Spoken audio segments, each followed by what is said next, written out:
Simpleng buhay, simpleng bahay. Huwag mapagod mangarap, sipag at tiyaga, matutupad ang pangarap mo.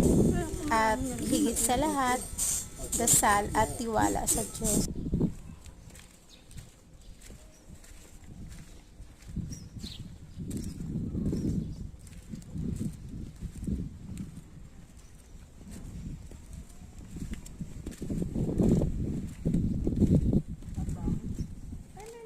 Nakaabang na yung kuryente. Ito yung nakapost dun eh.